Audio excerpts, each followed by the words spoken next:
Bonjour chers amis, je vais donc vous présenter cette vidéo en deux parties essentielles et je vous réserve la surprise à la fin, après les deux parties.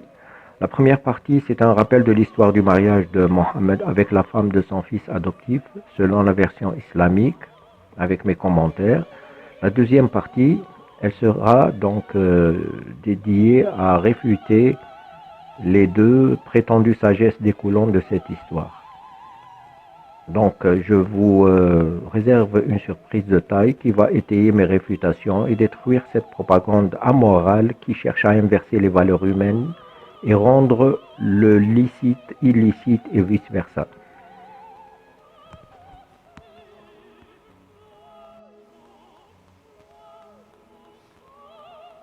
Qui est Zayd, le fils adoptif de Mohammed? Quand Mohammed à la Mecque était marié avec sa première femme, la riche commerçante Khadija, il avait acheté Zayd comme esclave. Zayd était petit et le traitait comme son fils, au point que lorsque son père Al-Haritha, originaire du nord de l'Arabie, vint pour le ramener dans sa tribu, Zayd déclara qu'il préférait demeurer esclave chez les bons maîtres comme Mohammed et Khadija. Mohammed le libéra de sa position d'esclave en l'affranchissant. Il l'adopta avec Khadija comme leur fils, et à l'époque le serment se faisait devant la Kaaba, qui était le temple de la Mecque, et qui était à l'époque encore rempli d'idoles, comme le prétend la version de l'islam bien sûr. Alors le père adoptif annonce solennellement que l'enfant est devenu son fils, donc il s'engage à le faire hériter et lui donner son nom. Et dès lors, on a commencé à l'appeler Zayd, le fils de Mohammed, et ce pendant 25 ans, jusqu'à l'événement qu'on va raconter par la suite. وكان النبي عليه الصلاة والسلام واحدا ممن تبنى. شاء الله سبحانه وتعالى أن يقوم النبي عليه الصلاة والسلام بالتبني. أمام هذا الموقف لم يملك النبي عليه الصلاة والسلام إلا أن يقف عند الكعبة والناس مجتمعين يقول أشهدكم أن زيدا هذا ابني يرثني وأرثه، خلاص ده ابنه. يقول أشهدكم أن زيدا هذا ابني يرثني وأرثه، خلاص ده ابنه. فأخذ النبي بيد زيد وخرج إلى الطريق وخرج إلى الكعبة ورفع يد زيد وقال: يا معشر قريش اشهدوا من اليوم زيد ابني يرثني وأرثه، اشهدوا على ذلك يا معشر قريش، ليدعى من ذلك اليوم زيد بن محمد. فأشهدكم بأنه حر وأنه ابني يرثني وأرثه، ومن ذلك اليوم سمي زيد بن محمد.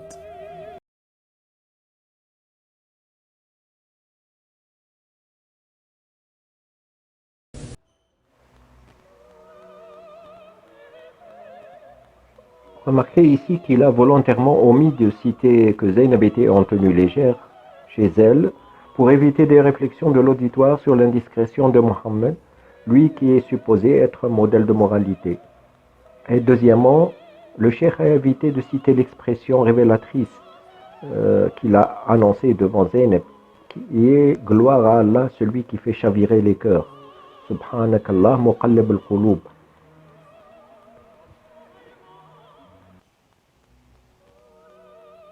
Vous avez constaté que le prophète n'avait plus besoin de mariage et de témoins pour entrer chez Zaynab et la considérer comme sa femme.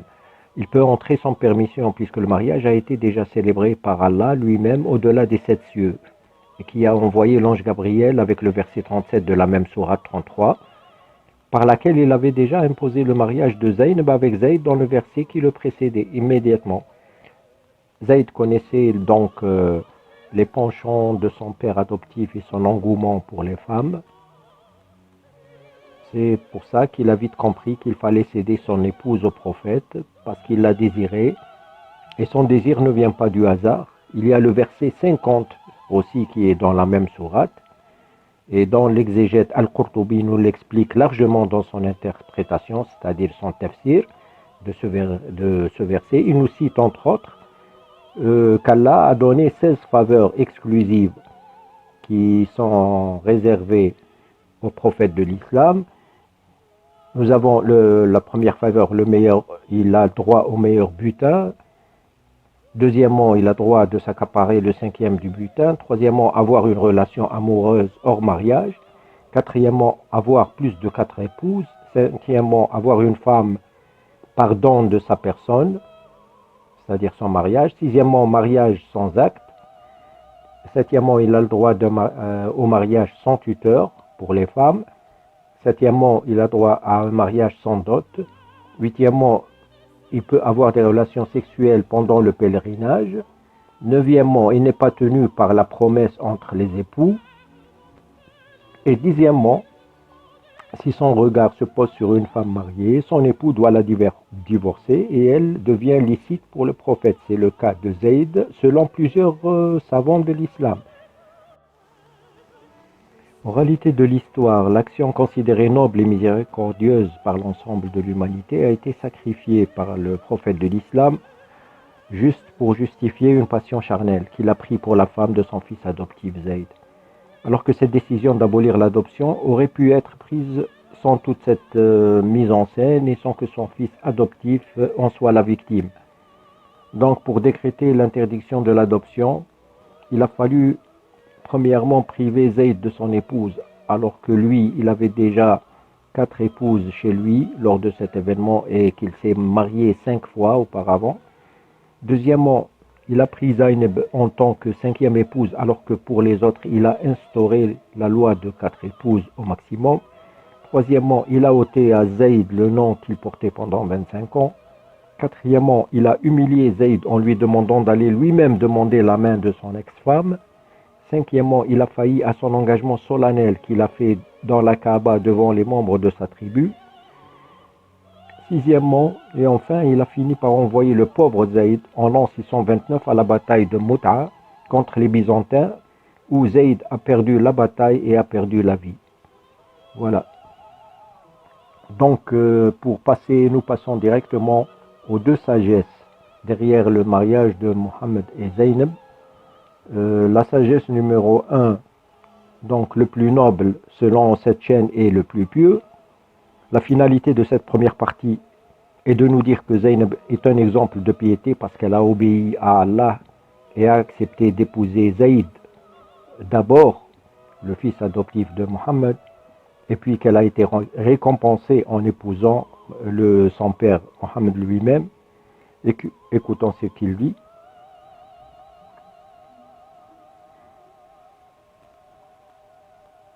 Que Zaynab a accepté ce mariage avec Zayd, quelque temps après, eh bien ce mariage a fini par un divorce. Mais comme Zaynab avait eu confiance en Allah Azzawajal et qu'elle s'était soumise à l'ordre d'Allah Azzawajal, eh bien par la suite, il lui a proposé d'épouser le prophète alayhi salatu wassalam lui-même. Lorsqu'elle a fait l'effort de se marier avec quelqu'un qui avait un statut inférieur au sien, eh bien Allah Azzawajal, il l'a récompensé en lui permettant d'épouser par la suite un homme qui a un statut supérieur au sien, c'est-à-dire le dernier des prophètes. Ainsi, avec ce mariage, il dit que le mariage a fini par un divorce et il ne dit pas que la visite du prophète sans prévenir à Zaynab en l'absence de son mari Zayd a été l'étincelle qui a provoqué ce divorce. En plus, et comme on l'a vu dans la première partie, c'est Zayd qui a compris le but de la visite et les intentions de son père en son absence. Et c'est bien en écoutant sa femme lui raconter les expressions qu'a prononcées Mohammed, en la voyant en tenue d'intérieur, que Zayd a conclu que son père adoptif avait une attirance pour Zaynab, en disant gloire à toi à celui qui a fait chavirer les cœurs. Subhanallah muqallib al-qulub. Donc cette expression n'est pas un compliment qui se dit par un père qui est en admiration pour sa fille. Et poursuivons maintenant pour voir comment il juge que Zaynab était vraiment pieuse malgré cette histoire de divorce.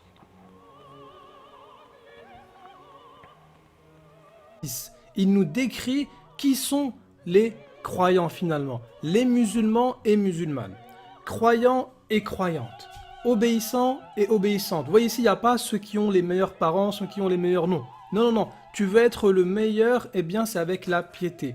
Loyaux, loyal. Endurant, endurante. Craignant et craignante. Donneur et donneuse d'aumône. Jeûnant et jeûnante. Gardiens de leur chasteté et gardiennes. Invocateurs souvent d'Allah et invocatrices. Allah a préparé pour eux un pardon et une énorme récompense. Ainsi, c'est pas parce que tu as le meilleur prénom, les meilleurs parents, le meilleur pays que tu es meilleur auprès d'Allah Azza wa Jal. Si tu veux être le meilleur, eh bien crains Allah Azza wa Jal plus que les autres. Et Zaynab, justement, elle qui se considérait meilleure de par sa tribu, par la suite, elle a été meilleure de par sa religion. C'est ce que nous dit Aïcha radiallahu anha dans le Sahih Muslim, qu'elle n'a jamais vu quelqu'un de meilleur en religion que Zaynab. Maintenant, il existe une autre sagesse. Donc je ne sais pas comment il analyse les choses, mais les qualités qu'il vient de citer dans le verset, la plupart ne sont pas présentées chez Zaynab. D'abord, la légèreté avec laquelle Zaynab a réagi pour donner son accord à la proposition, alors qu'elle est encore la femme de Zayd, ne reflète aucune qualité d'endurance ni de patience, voire aucun respect pour son mari. Puis Zaynab a sauté sur l'occasion dès que Zayd a fait la réflexion à haute voix concernant son père et concernant ses désirs et ses intentions. Cela ne reflète aucune piété et aucune loyauté de la part de Zaynab envers son mari, même si elle pense divorcer de lui un jour. Enfin, si la première sagesse pour la chaîne lumière coranique réside dans le fait que la valeur d'une personne chez Allah est sa piété et non le titre que cette personne porte, et que Zaynab, en acceptant la volonté d'Allah de s'abaisser dans son acceptation de ce mariage avec Zayd, puis elle fut récompensée, c'est vraiment un mauvais exemple. Parce que l'humilité prétendue de Zaynab d'avoir accepté d'épouser un homme de classe inférieure est une fausse humilité. En fin de compte, c'est le facteur social dans l'esprit de Zaynab qui l'a emporté sur la piété et la chasteté comme il prétend. À la première occasion, elle a quitté son mari pour épouser un homme de sa famille et de sa classe sociale. Pire encore, c'était son beau-père. Par ailleurs, si tu appelles une récompense d'Allah pour une jeune femme, premièrement, le fait d'épouser un homme qui a l'âge de son père et avec lequel elle sera la 5e épouse, et troisièmement, qu'elle va se marier avec au moins 4 femmes déjà à son actif. Quatrièmement, cet homme va mourir ensuite 3 ou 4 ans après le mariage. Et en fin de compte, Mohammed va la priver par un verset de se remarier après sa mort. Elle va terminer sa vie seule. Alors dites-moi combien de femmes souhaiteraient être récompensées ainsi. Maintenant passons à la seconde sagesse qui découlerait du mariage de Mohammed avec Zaynab.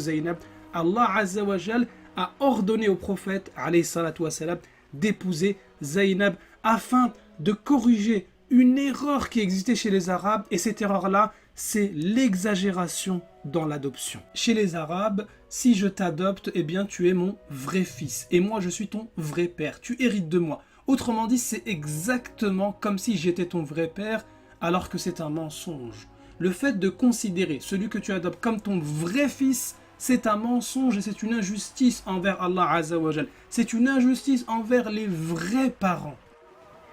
L'action d'adoption chez les Arabes était un acte noble et bénéfique pour les sociétés tribales de l'époque, depuis des siècles.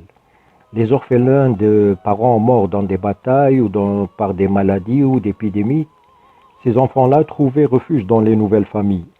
Il n'y avait pas de mensonge, au contraire.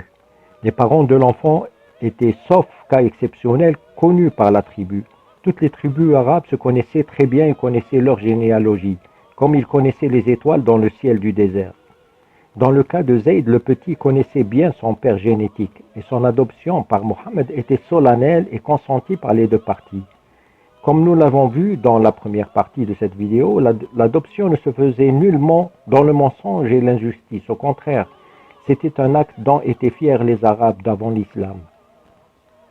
Allah Azza wa Jal n'a pas permis au prophète alayhi salatu wa salam d'avoir de fils, eh bien c'est pour fermer la porte à la prophétie. Et c'est pour ça qu'on voit dans la suite de Surat Al-Ahzab que le prophète Muhammad alayhi salatu wa salam, il est le messager d'Allah et le dernier des prophètes. Autrement dit, Zayd n'est pas son véritable fils.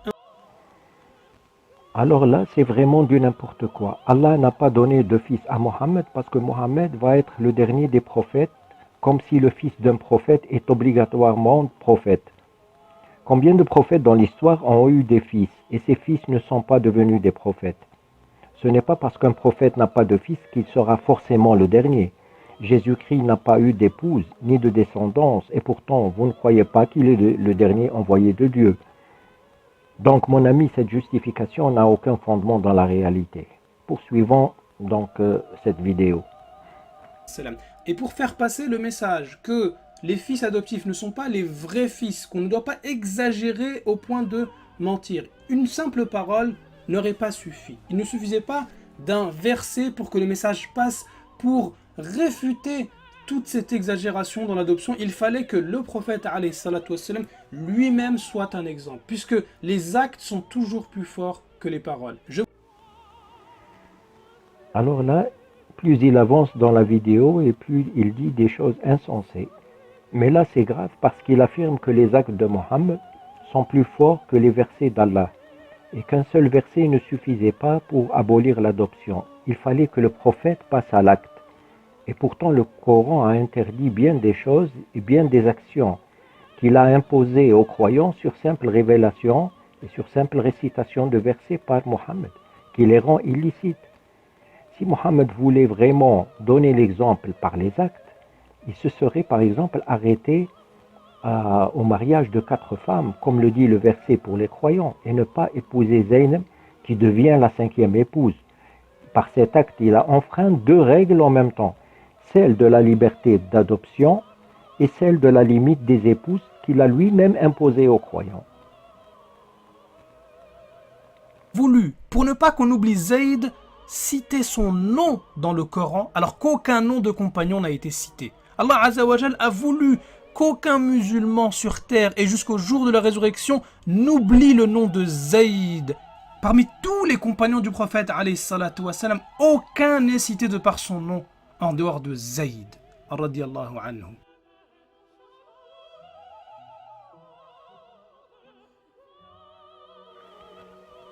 Le fait qu'un nom soit cité dans le Coran n'est pas vraiment un honneur.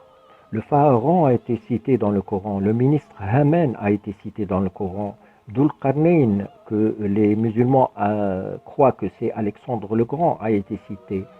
Abu Lahab, l'oncle de Mohammed, a été cité dans le Coran et pourtant il était l'adversaire de Mohammed. Les singes ont été cités dans le Coran, les porcs ont été cités, les idoles, Allat, Al-Uzza et Manat ont été cités dans le Coran. Mais tout dépend comment et dans quel contexte Zayd a été cité pour dire que c'est un honneur pour lui. Et ce n'est pas un contexte honorable, désolé. L'expression « et quand Zayd a cessé toute relation avec elle, nous te la fîmes épouser ». Ce n'est pas très valorisant. Et d'ailleurs, il n'est pas lié à une bonne action, mais à un divorce, une séparation, et ce n'est pas un bon exemple. J'ai réservé le meilleur pour la fin. Voyons la suite des justifications pourquoi il y a eu cette abolition de l'adoption.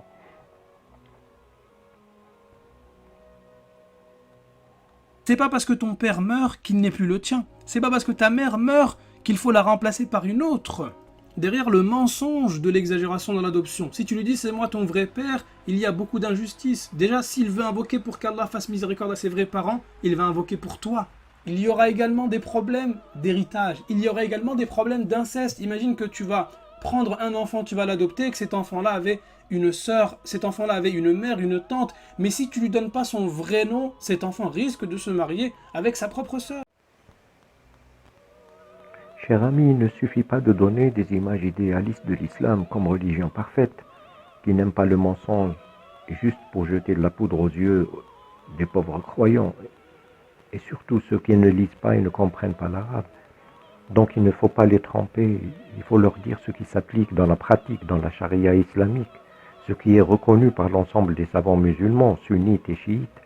Tu dis que l'islam ne tolère pas l'adoption, d'accord, mais ce n'est pas par sagesse et par souci d'éviter les mensonges envers l'enfant et l'injustice envers les géniteurs. Les cheikhs qu'on va écouter vont contredire tes propos parce que tu vas constater par la suite qu'il y a une règle prophétique appliquée dans l'islam par la charia qui s'appelle « l'enfant appartient au lit conjugal ». Écoutons la suite. لكن بالنسبة للإسلام وضع الحبيب المصطفى عليه الصلاة والسلام قاعدة شرعية أراحتنا وتريح الجميع، حيث قال النبي عليه الصلاة والسلام الولد للفراش. الشرع يقول الولد للفراش، هذا ما حكم به النبي صلى الله عليه وسلم. يعني الفراش الزوجية، ما دام المرأة متزوجة فأولادها الذين ولدوا على فراش الزوجية محسوبون على زوج المرأة، هو الأب لهم. وأراد الإسلام بذلك أن يغلق الباب ولا يفضح النساء والأولاد، فأولادها الذين ولدوا على فراش الزوجية محسوبون على زوج المرأة، هو الأب لهم. وأراد الإسلام بذلك أن يغلق الباب ولا يفضح النساء والأولاد، ما نقعدش نبحث ده ابن مين، ده خلاص هو ما دام هي زوجة وولد الولد وهي زوجة فالولد منسوب للأب الرسمي اللي هو زوج المرأة، فالولد للفراش، يعني أولادها هؤلاء هم أولاد أبيها، وتستر على نفسها وعليهم حتى لا يضيعوا، والله هو عالم بكل شيء. إذا زنت على فراش زوجها يبقى ابن شرعا، لأن الولد للفراش، ما دام على فراش الزوجية يبقى الولد للإيه؟ للولد للفراش. إذا كانت المرأة لا مؤاخذة زنت على فراش زوجها يبقى ابن شرعا، لأن الولد للفراش، ما دام على فراش الزوجية يبقى الولد للإيه؟ للولد للفراش. إذا كانت المرأة لا مؤاخذة زنت على فراش زوجها، إذا كانت المرأة لا مؤاخذة زنت على فراش زوجها، إذا كانت المرأة لا مؤاخذة زنت على فراش زوجها يبقى ابن شرعا، لأن الولد للفراش، ما دام على فراش الزوجية يبقى الولد للإيه؟ للولد للفراش. حضرتك أنا بصلي وبصوم وتقريبا جبت حد من الحرام، عيل من الحرام تقريبا. يعني أكيد. لا مفيش أكيد يا حبيبتي في دي. أنت متجوزة يا بت؟ كنت متجوزة. لا يعني العيل ده اللي أنا شاكة إنه من حرام أنا جبته وأنا متجوزة؟ أيوة. غصب عنك وعني وعن جوزك، الواد ابن جوزك والنبي حسمها، ومحدش يشك لي حتى لو كان 100% من حرام. بس أيوة. غصب عنك وعني وعن جوزك، الواد ابن جوزك والنبي حسمها، ومحدش يشك لي حتى لو كان 100% من حرام. أيوة. غصب عنك وعني وعن جوزك، الواد ابن جوزك والنبي حسمها، ومحدش يشك لي حتى لو كان 100% من حرام. الولد اسمعي وركزي، ومش عايزين نلت ونعجن. واحدة جالها الهوف هوف وقالت الواد اللي ببطني ده من الحرام. ايوه. الدين يقول لها لا يا اختي من الحلال، ده ابن جوزك اللي على ذمتك، لان لينا نبي قال الكلام ده. الولد للفراش، الولد للفراش، اسمعي وركزي، ومش عايزين نلت ونعجن. واحدة جالها الهوف هوف وقالت الواد اللي ببطني ده من الحرام. ايوه. الدين يقول لها لا يا اختي من الحلال، ده ابن جوزك اللي على ذمتك، لان لينا نبي قال الكلام ده. الولد للفراش. Tu as écouté ce hadith qui est devenu une loi dans la charia islamique. Il dit que l'enfant appartient au lit conjugal, c'est-à-dire l'enfant né d'une femme adultère sera légalement aux yeux de l'islam le fils du mari et portera son nom et non celui de l'amant. Que les fauteurs reconnaissent leur acte ou pas, l'islam ne reconnaît pas que cet enfant est illégitime tant qu'il est né sur le lit d'une femme mariée. Vous avez écouté cette femme qui lui dit qu'elle a pratiqué l'adultère pendant qu'elle était mariée et que le fils qu'elle a, il est conçu hors mariage. Cet enfant croit que son père est le mari de sa mère, alors qu'il est le fils de son amant.